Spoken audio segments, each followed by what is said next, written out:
Hello everyone, good morning.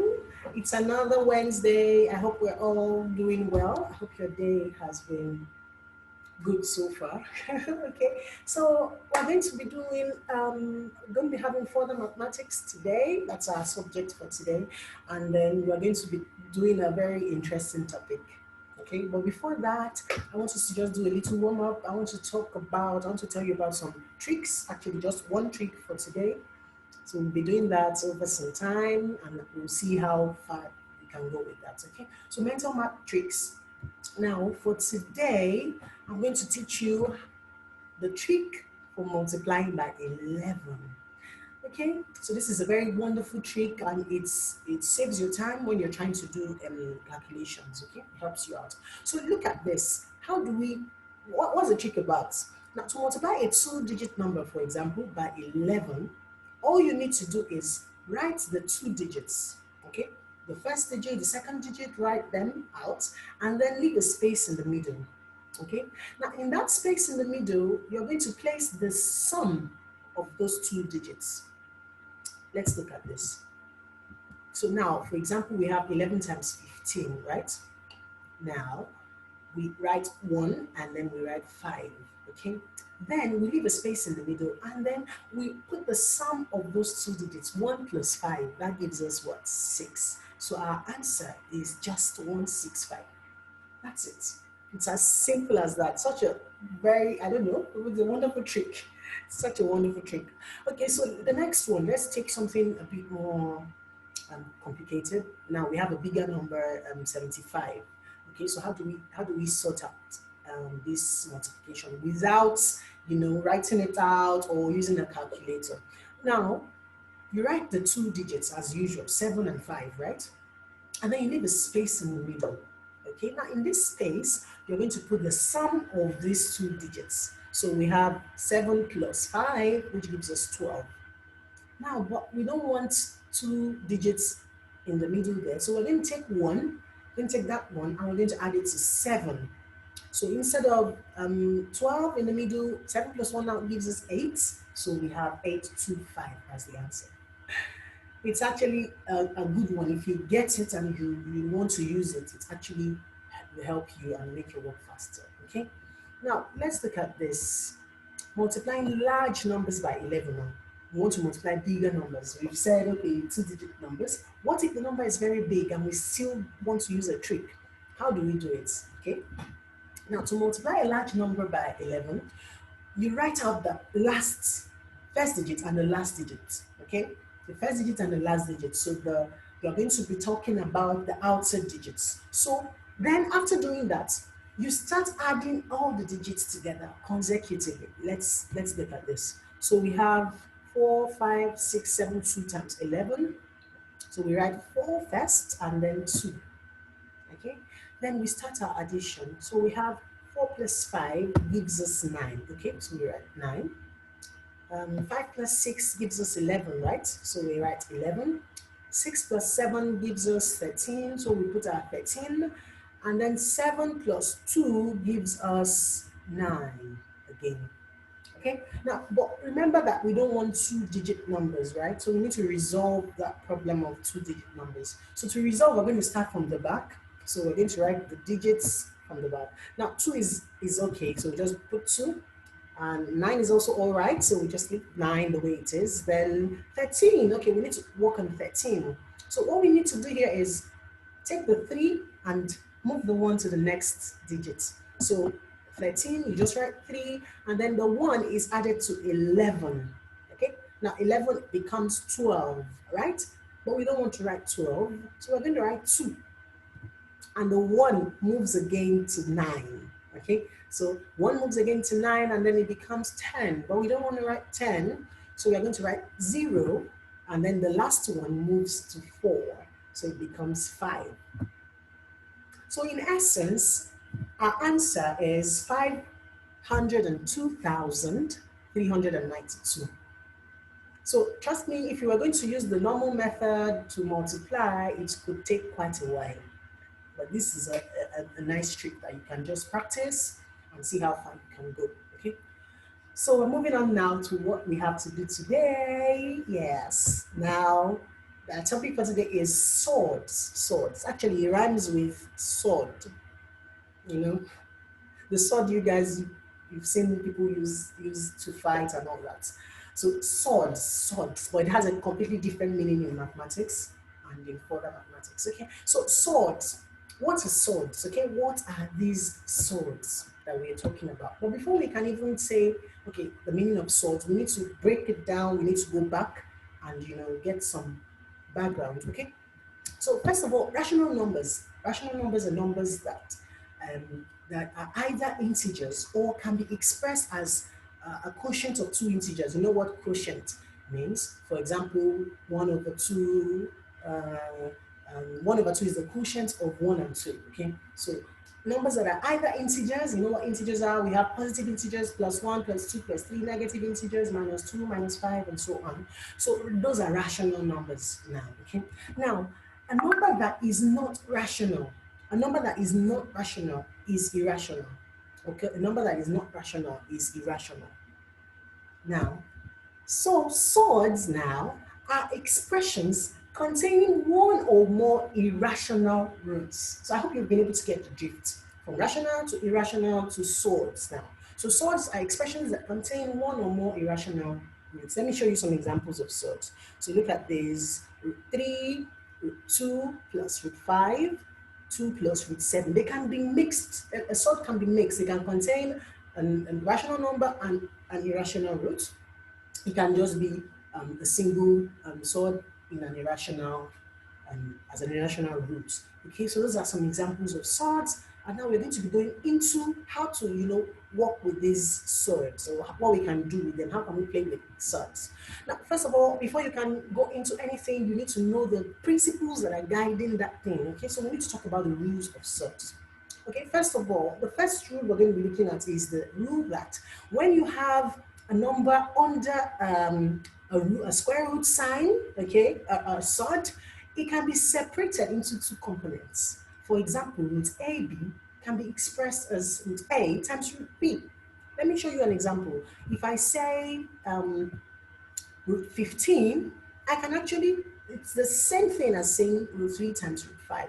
Okay, so that's the first rule. Now, this rule applies to higher powers. The root here is the square root. But what if we have cube roots, fourth roots, fifth roots? Okay, so this same rule applies to other roots. So no matter the power of the roots, you can break it into two components using multiplication. So we have, for example, cube root of 27 can be written as cube root of 9 times cube root of 3. Okay, that's rule number 2. Now, rule number 3 has to do with division. Now, if I have a sword that is a component of two numbers that are divided or quotient, now I can separate them also. So I can say square root of A over B is equal to square root of A over square root of B. I can do that separation. Take a look at this. Now, for example, when we have square root of 5 over 7, we can still express that statement as square root of 5 over square root of 7, root 5 over root 7. Now, the same thing applies here.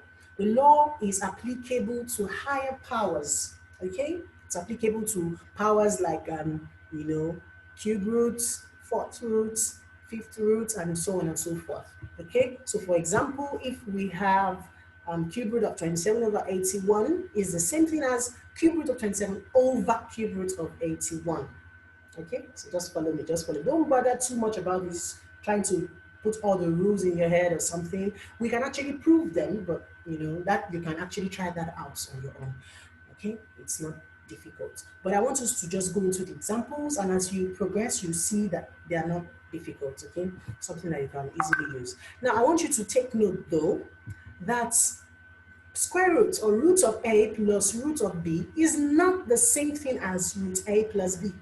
For example, if I say root 3 plus root 5 is not the same thing as root 3 plus 5, which is root 8, okay? So don't make that mistake.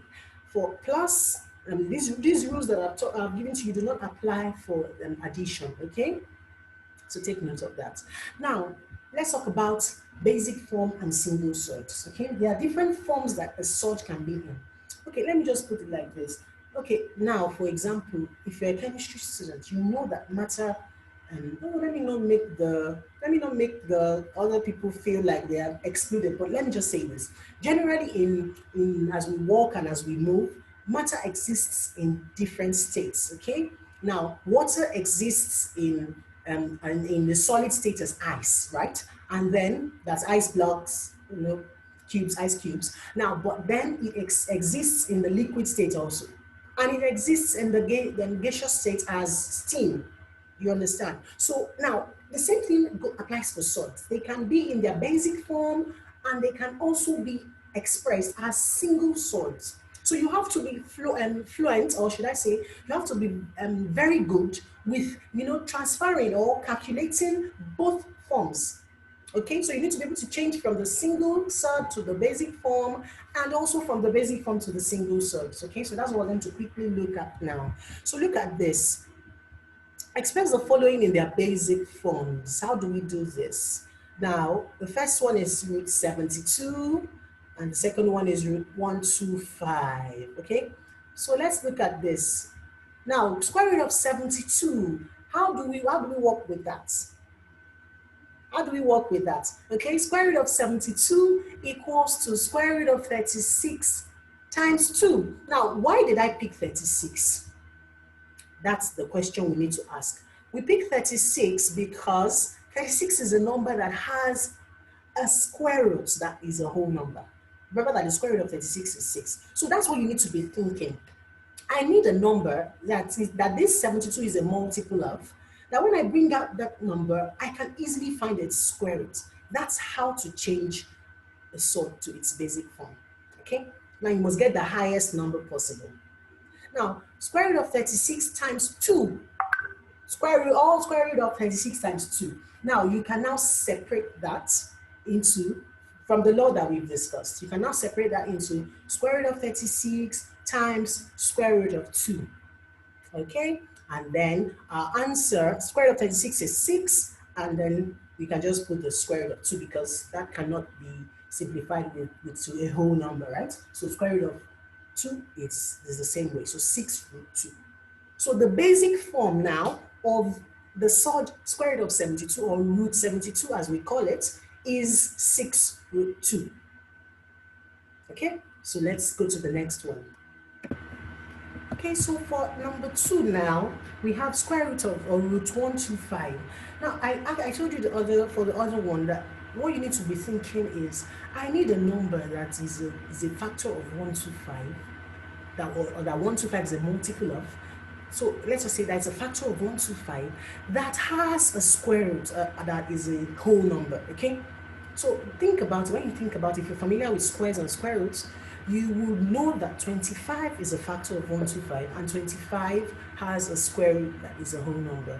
Okay, so we can now change, instead of writing square root of 125, remember our law for our rule for surds, we can now say square root of 25 times 5, square root of the whole thing. Okay, now that becomes, we can separate that into 2, square root of 25 times square root of 5. So root 25 times root 5. Now root 25 is 5.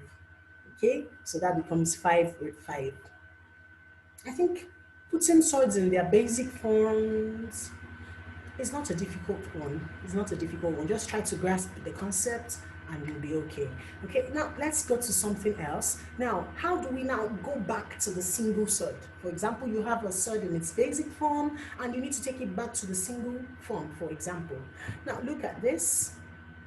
For number 1, we're to express the following are single surds: 3 root 7 and 4 root 5. So let's start with 3 root 7. Now, let's start with 3 root 7. So 3 root 7, the first thing you need to think when you're going to a single surd is, how do I get this number outside the root sign? How do I get it into that root sign? Okay, I don't want a number outside the root sign. I don't want it. I want all my numbers underneath the root sign. Okay, so that means that 3 is an anomaly in this scenario now. So you need to now ask yourself, what is the square of 3? Once you can figure that out, you're good to go. Now remember that the square of 3 is 9. So automatically 3 can be expressed as root 9. Okay, so 3 can be expressed as root 9. So root 9 times root 7, that's what we have now. Okay, now that can be combined based on our law to the square root of 9 times 7. Now 9 times 7 is 63, so answer is square root of 63 or root 63. So that's all for single surds. Let's take the second one. Now, the second one, we have 4 root 5. The same thing goes here, but we don't want 4 outside the root sign. 4 is an anomaly here. We want 4 and every other number to be underneath the root sign. Okay, so we need to ask ourselves, what's the square of 4? Okay, the square of 4 is 16. Yeah, it's 16. So that means, okay, I can express 4 as root 16. Okay, so if I write root 16 times root 5, I can now change that to square root of 16 times 5. Okay, so 16 times 5 is 80.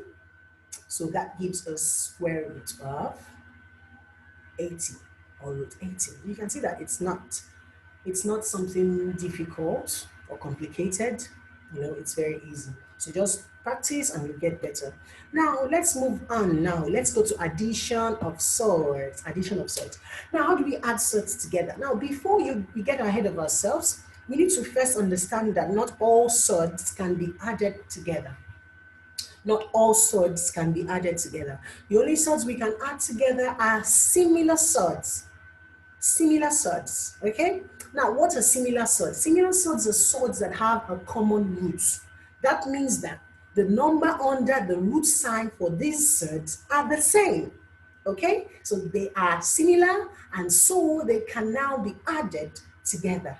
Okay, so an example, I've shown you some examples there. 2 root 3, 5 root 3, 8 root 3, they're all similar surds. So you can also come up with yours, you know, your own examples of similar surds on your own. It's something that's very simple. So look at this. The rule for addition is very simple. A root C plus B root C. Take note that C, the surds are similar, right? Okay. So all we need to do is just take A and B and add together and put our similar common roots by the side. So A plus B root C. Let me show you how this is applied to an example, okay? Look at this. So for example, we have 9 root 5 plus 8 root 5. You're asked to simplify this. So simple. All you need to do is, okay, let's look at the solution. Now, all you need to do is take 9 and 8 and add them together. That's all you need to do here. So you just have 9 plus 8 root 5. And when you do that, you get 17 root 5. Okay, so that's all here. But now you might not always get something that is this easy. So let's look at a more complicated example. Okay.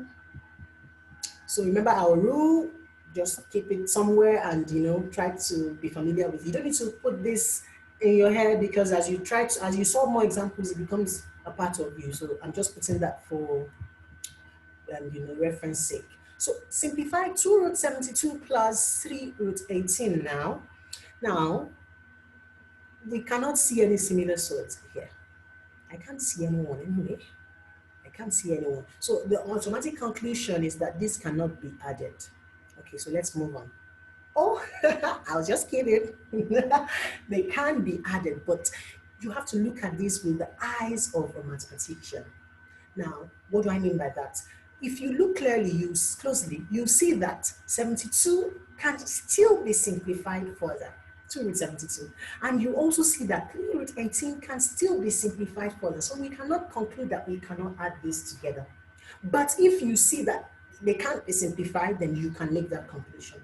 But for this, no, they can. So let's try to simplify 2 root 72 plus 3 root 18. Now, first of all, remember my drift? I said, try to find a perfect square. We call those numbers that have, you know, whole numbers as a square root, we call them perfect squares, right? So try to find the perfect square, the highest perfect square from each number under the root sign here. So 72, what are the perfect squares we can get there? Which one is the highest? Okay, I think it's 36, yes. And for 18, The highest perfect square there is 9. So we have, instead of 72 now, we're going to write 36 times 2. And instead of 18 now, we're going to put 9 times 2. Now you're already seeing a pattern. Each of them has a 2 underneath the square root sign now. So we can now simplify further. Remember that we can separate the components and have root 36 times root 2, then root 9 times root 2. So now, square root of 36. So we have 2 times 6 times root 2 plus 3 times 3 times root 2. We're just simplifying anyway. So 2 times 6 now gives us 12, and that becomes 12 root 2. And then 3 times 3 gives us 9, and that becomes 9 root 2. Now, these are similar sorts. So you can see, we could have actually said, oh, we can't solve it, but we can. Okay, so 12 plus 9 gives us 21. So 21 root 2, that's the answer for this. So you might not always see two swords, you might not always be asked to add swords that are already similar, but it would be your own, your work or your responsibility to now simplify those surds to become similar and then add them together. Okay, so let's look at the next one, subtraction. Now the rule is the same thing basically, or is only that you change plus to minus instead now. So we have a root c minus b root c equals a minus b root c. Let's just take an example straight up. And I'm going to give you an example that isn't simplified so that we can simplify it together. So look at this, 4 root 75 minus 2 root 12. Okay, so let's look at this. How do we do this? Now, 4 root 75 can be simplified further into, it's the basic form. So the next question you ask yourself is, what's the highest perfect square that I can get from 75? And I think our answer there is 25. And then you ask yourself, what's the highest perfect square I can get from 12? And the answer is 4. So what do we have? Instead of 75, we have 25 times 3. Instead of 12, we have 4 times 3. You can see the pattern there. You can see the 3. Okay, so let's continue. Now we can separate these terms underneath the square root sign. So we have 4 times root 25 times root 3 minus 2 times root 4 times root 3. Okay, all right. So now, of course, we all know that square root of 25 is 5 and square root of 4 is 2. So we have 4 times 5 times root 3 minus 2 times 2 times root 3. So 4 times 5 gives us 20. So 20 root 3 and 2 times 2 gives us 4 root 3. So 20 root 3 minus 4 root 3. So 20 minus 4 is 16. That's all. It's not difficult. So just take it step by step. Try to process each step and take it one step at a time.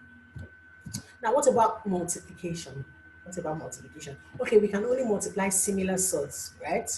Wrong.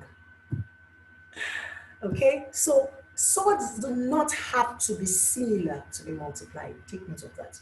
That applies to addition and subtraction. So swords do not have to be similar to be multiplied. Now, this is the rule for multiplication. When you have a root c, for example, times b root d, all you need to do is a times b, ab root c times d, cd. Okay, that's all. So look at an example. Don't try to put that through or start cramming or anything like that. Just look at an example, you'll get it. So when you have 2 root 5 times 4 root 3, now, what do we do? Okay, so we're going to take 2 and we're going to take 4 and multiply them together. Then we're going to take root 5 and root 3 and we're going to multiply them together. So follow me. So this is what we have. 2 times 4 times root 5 times root 3. Now, automatically we know that this 2 times 4 is 8. Okay. Now, root 5 times root 3 can be combined based on our rule, and that gives root 5 times 3, right? Okay. So we have 8 root 15. So it's not difficult. I think I prefer multiplication, actually. Multiplication to addition and subtraction, I think so, because it's kind of easier. All you need to do is just multiply everything together. Yeah. So that's multiplication for you. Now let's look at division. Now this is the rule for division also. So a root c over b root d is a over b root c over d. Okay. So now, let's take an example. Simplify 18 root 30 divided by 6 root 5. Okay, so first of all, we're going to write this out in quotient as a quotient. So we have 18 root 30 divided by 6 root 5. Okay, 18 root 30 over 6 root 5. Now I'm going to separate 18 over 6 and square root of 30 over 5, or root 30 over 5. Now, 18 over 6 will be done separately, which will give us 3. And then root 30 over 5 will be done separately, which will give us root 6. Now, I just want to tell you something. Whenever you I do either addition, subtraction, multiplication, or division of sorts, now make sure that your final answer is in its basic form. Okay? Make sure your final answer is in its basic form. Except you're told to do otherwise. Put the sort in its basic form. Okay? That's something you need to take note of. Okay? Now, I want you to try this at home. So just a few questions. How quickly can you evaluate 2436 times 11? Try using the trick, and then try using the calculator and see if you got it right. Then number 2, I want you to express square root of 96 in its basic form. Then express 3 root 4 as a single surd.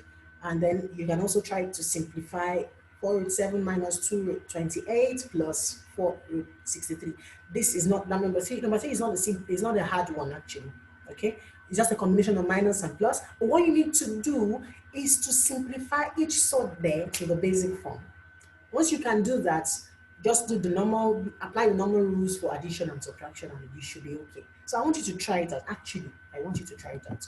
Then this number 4 is actually optional, but it has been a bit of a help for me, and I think you should just try it out. So you can visit quizzes.com and just search for any quiz on Surds, just to test how far you've gone with what we've discussed today.